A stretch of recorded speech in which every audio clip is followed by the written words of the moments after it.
So Whit Ayres, Republican pollster, strategist extraordinaire. We're here to talk about the history of the Republican Party in the past 30 years. What are you going to tell me? We're going to talk about the evolution of the Republican Party from Ronald Reagan up through Donald Trump and where we go from here. Firstly, why are you yourself a Republican? What makes you one?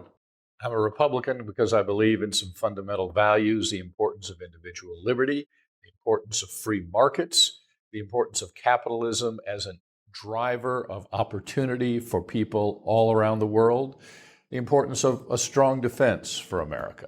And we're going to talk about sort of the history of the Republican Party within, your lifetime and your career.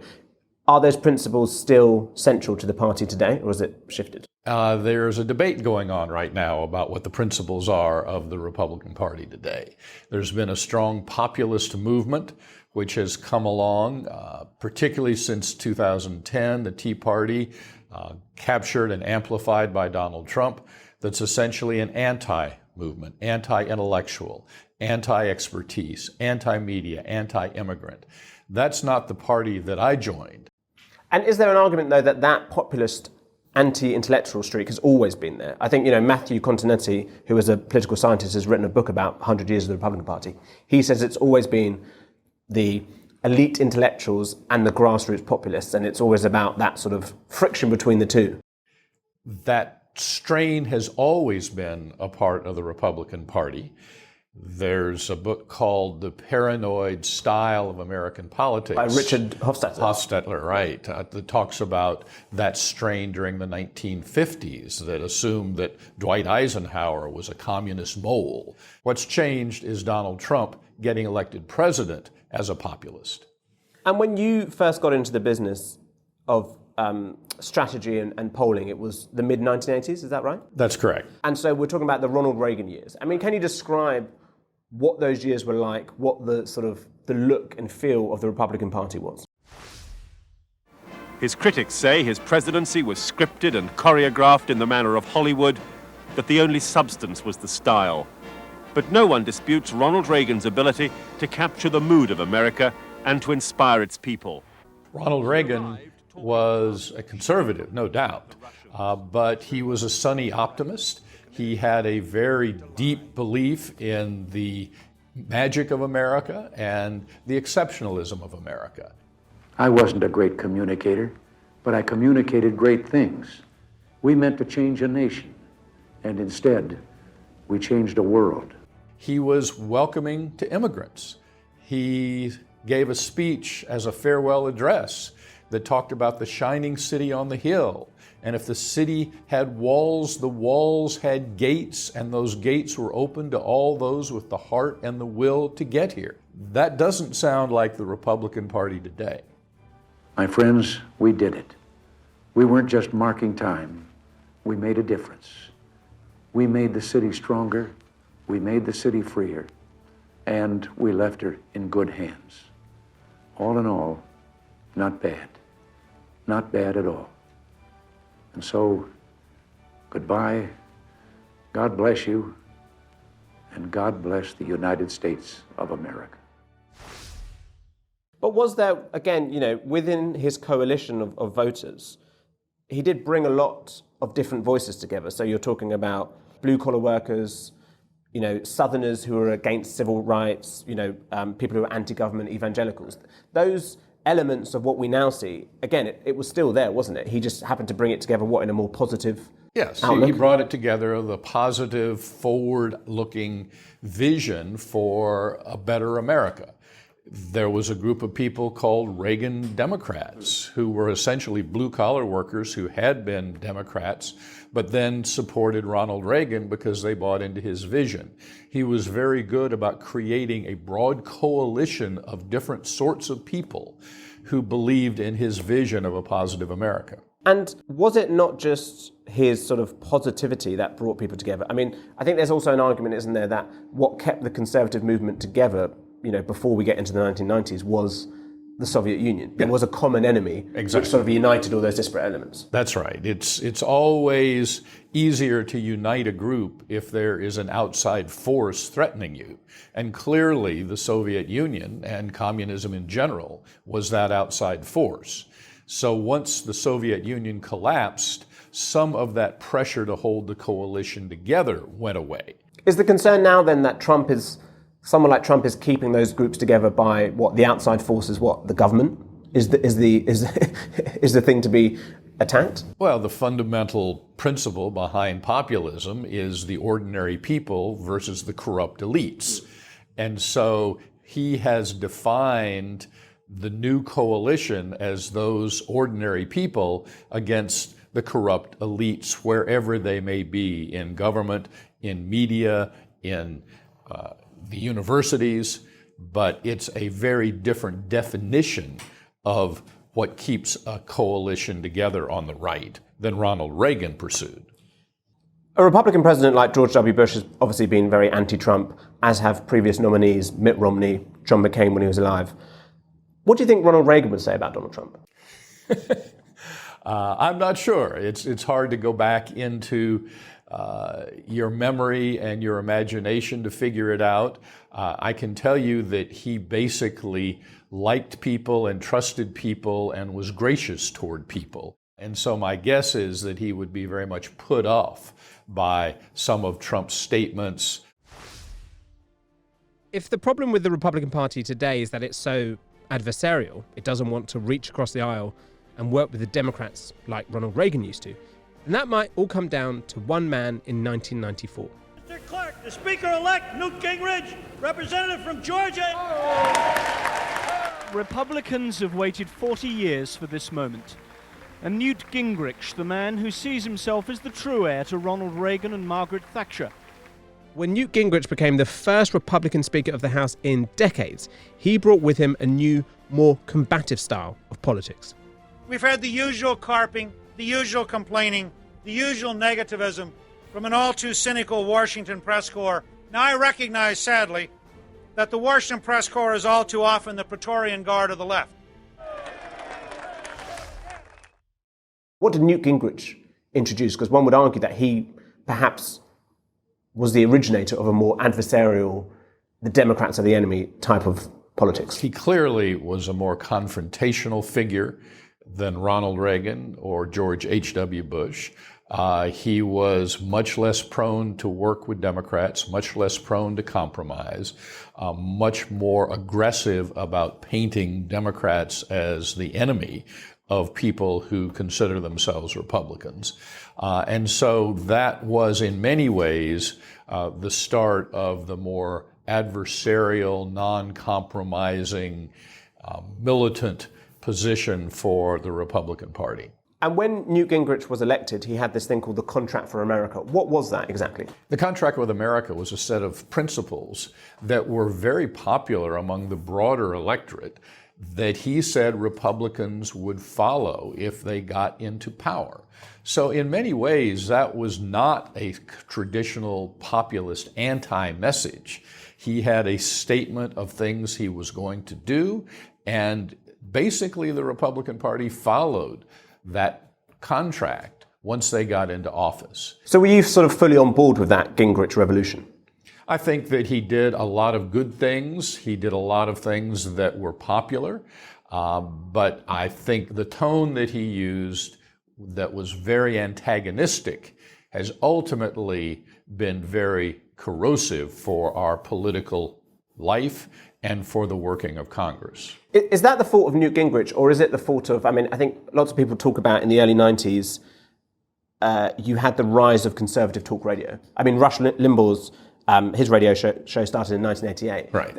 Is there a connection there that, Oh, sure. Is Newt Gingrich just responding to Rush Limbaugh and all those others, or are they working in cahoots? There are a lot of different forces at work that led to the divisions, led to the antagonism, led to the more aggressive posture against political opponents.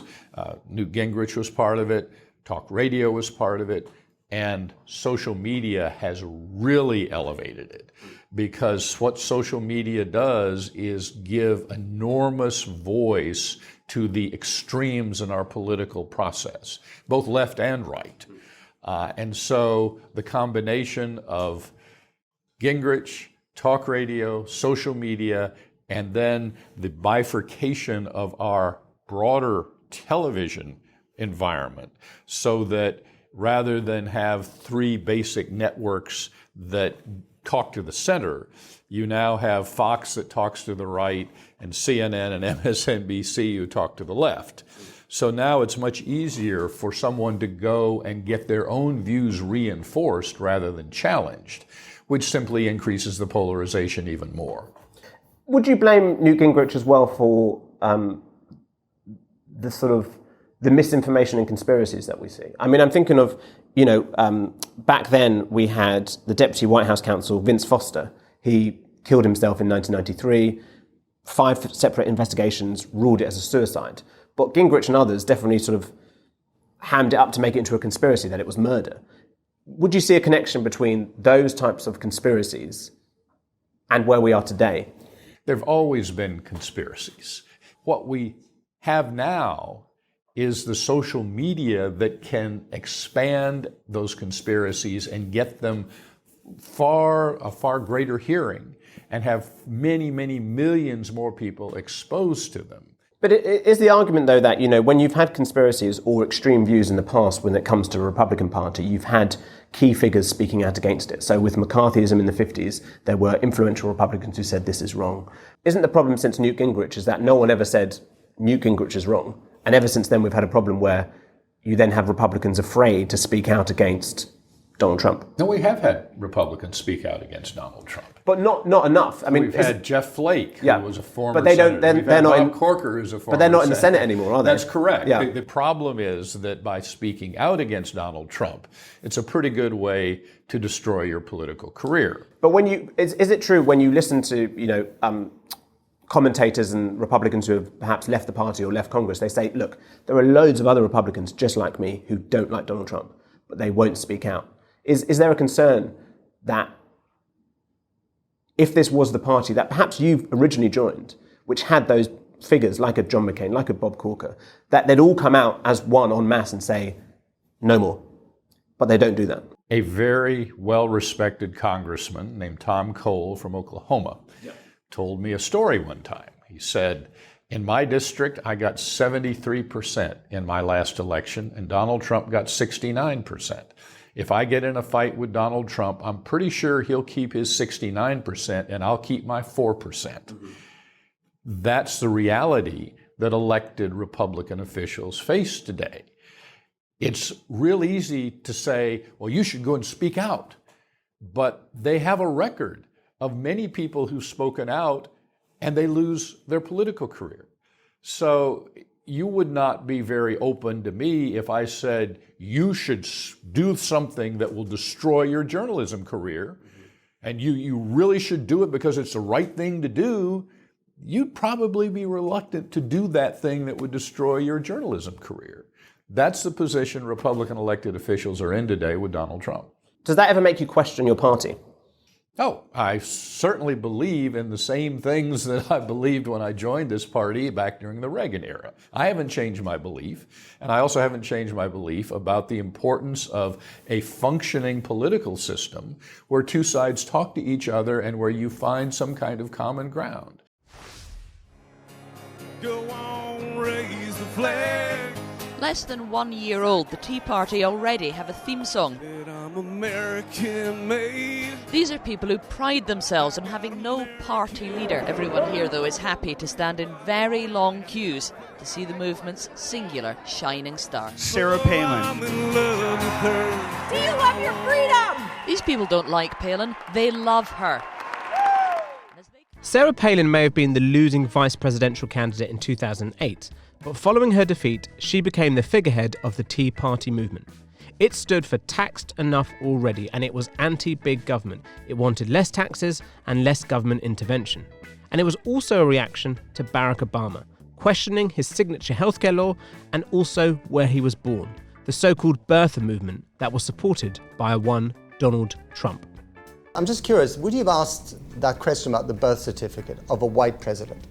Well, it depends where the person was born. I mean, nobody knew, and still, there are still many questions. You do understand that. This is not something. You're still going on about the birth No, I'm not going on because I'm going on about China. What weight do you put on the Tea Party movement? Was it really an economic movement, or do you think it was more than that? It was more than an economic movement. The Tea Party was as much a cultural movement as an economic movement. And you saw that with some of the populist elements. The Tea Party was very, very opposed to the Troubled Asset Relief Program, the TARP bailout of the Wall Street banks. A lot of people thought that that TARP saved our economic system, but it created enormous, understandable resentment among normal people because they feel like the people who caused the 2008 economic meltdown were the ones who got bailed out, and the common people who lost their jobs through that got nothing. Mm-hmm. So the TARP program, the 2008 economic meltdown, is really what gave rise to the Tea Party movement and to the resentment that a great many ordinary Americans feel about the established economic order. But wasn't it also, I mean, it had ties to Barack Obama, didn't it? I mean, the birther movement, everything like that. Yeah, sure. It had ties to Barack Obama, it had a racial element in there. But I think it goes beyond and before Barack Obama. What did you make of the Tea Party movement as a strategist, a pollster, when, I mean, obviously it led to the 2010 midterms, which were a shellacking, as Barack Obama called them. That's right. Yeah. That's right. No, they created an awful lot of energy on the right. They got a number of good people in office. Marco Rubio got elected in 2010, for example, with a very hopeful, optimistic message about the future of America. So in many ways, it was a helpful movement to energize the right. But what Donald Trump did with it is take it to an extreme and create a real polarized climate and substantial resentment and substantial resistance to do anything with Democrats that would move the country forward. But isn't that, I guess, the problem with politics, and this is me being a cynic, is that, it's very easy to sort of ride those waves when it helps you electorally, and then later on go, oh, maybe, that birther movement, that had some horrible racial tones to it. Did that lead to Donald Trump? Did Newt Gingrich language? Do you know what I mean? It's sort of like, it's very easy to ride those waves if it helps electorally. But then when you step back and you say, actually, I can't go along with this anymore. What's the Shakespeare quote? A tide caught at the flood leaves on to fame and fortune. That's just a good politician who senses the wave and figures out how to ride the wave. There are limits to that, of course. But in many ways, it's a matter of a politician figuring out where the populace is going and leading it there. Is the concern, though, now that the populace is leading the party down a road of no return? During the Donald Trump years, the Republicans lost the presidency, the House, the Senate, and 5 governorships, all in 4 years. That is not a record of substantial success. We now have, as a result of Donald Trump's endorsements, some very weak Senate candidates running in critical Senate races. We'll see if they can survive, but they should, in this normal environment of a first midterm after a presidential election, work in favor of the out party. But I don't know that we're going to be able to take back control of the Senate now because of these weak candidates. Obviously, we're 10 years on from when Mitt Romney lost to Barack Obama, and after that defeat, the Republican National Committee did a sort of autopsy on why the party lost and how it wins again. And that report basically said, we need to reach out to Hispanic voters, to black voters, to young voters. We need to be more liberal in immigration. Did you agree with that autopsy, and why did the party not listen to that autopsy and elect Donald Trump as their nominee? I agreed with the fundamental argument of the autopsy, and I wrote a book called 2016 and Beyond, How Republicans Can Elect a President in the New America, which basically expanded on that argument, that the fundamental principles that drew me to the Republican Party in the first place know no ethnic boundaries. They work for Hispanics, they work for Asians, they work for African Americans. And in some ways, we have seen some of that occur in recent elections with more and more Hispanics supporting Republican candidates because of those principles. But I do think that we have a rapidly changing America demographically. We have whites that are declining as a proportion of the electorate in every election. And simply trying to win elections by getting a larger and larger share of a smaller and smaller proportion of the electorate is a losing strategy. So I fundamentally agree with that argument. Donald Trump rejected that argument and ended up winning the Republican nomination and the presidency. So he, at least temporarily, stalled the progress of that argument. But no one has repealed the demographic trends going on in this country. And eventually, Republicans are going to have to get more and more votes from minorities if they hope to win elections in the future. So essentially, the autopsy said, expand the base, but Donald Trump said, no, actually, I'm just going to focus on angering and energizing a white base. And you'd say that, that could work in 2016 when you have Hillary Clinton as a candidate. But going forward, that doesn't work. That can only work in that one specific time. Well, we'll have to see.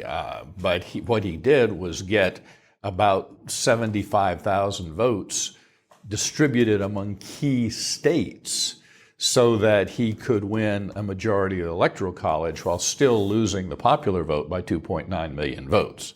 But then the argument is that Joe Biden only won by a few thousand votes in Arizona, Georgia, Wisconsin, Pennsylvania. But he also won the popular vote by some 7 million votes.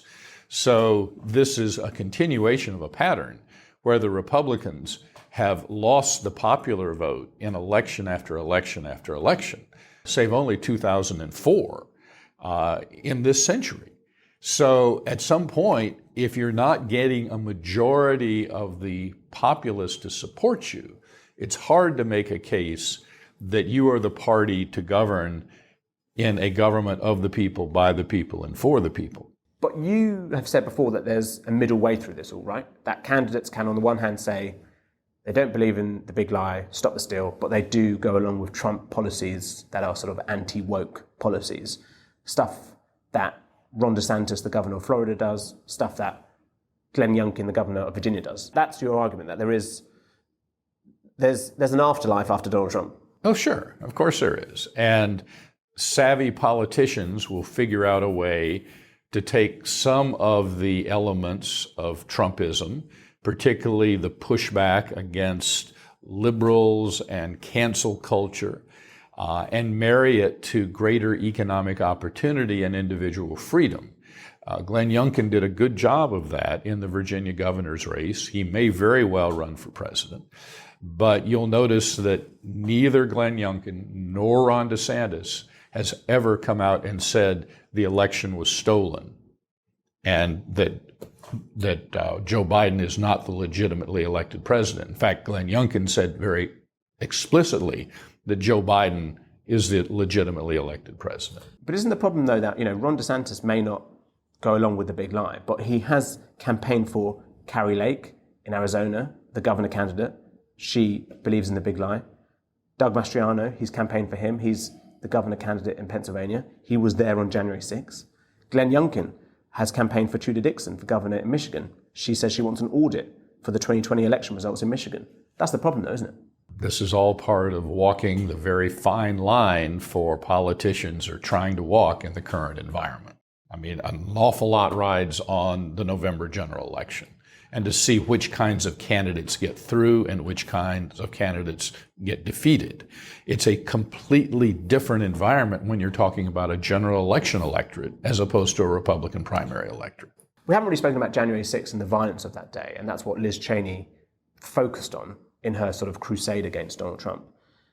Going back to where we started in terms of the 1980s and 1990s, I think of Timothy McVeigh, the man who bombed a government building in Oklahoma City in 1995 that killed 168 people.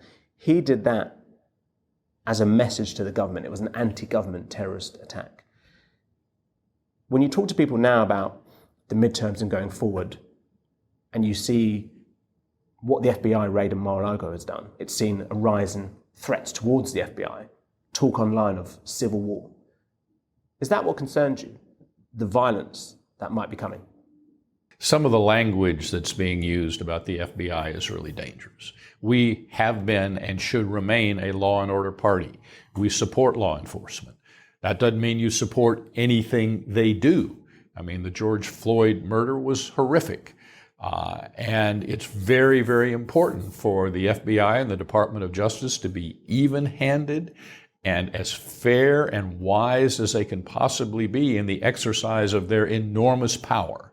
But it's a bridge too far to start talking about defunding the FBI or threatening FBI agents. We have had declining trust in institutions of all sorts for the last half century, and it's a real problem for the legitimacy of democratic government and the survival of our democratic institutions. And I guess finally, Whit, how optimistic are you going forward for the future of your party and the future of the Republic? America is facing a serious legitimacy crisis in its democratic institutions. We have survived a lot. We're a resilient country, but we are going to go through a very serious trial over the course of the next 3 years. I hope we come out all right, but I would be lying if I said I wasn't concerned about the survival of American political institutions as we have known them. Whit Ayres, thank you very much. My pleasure.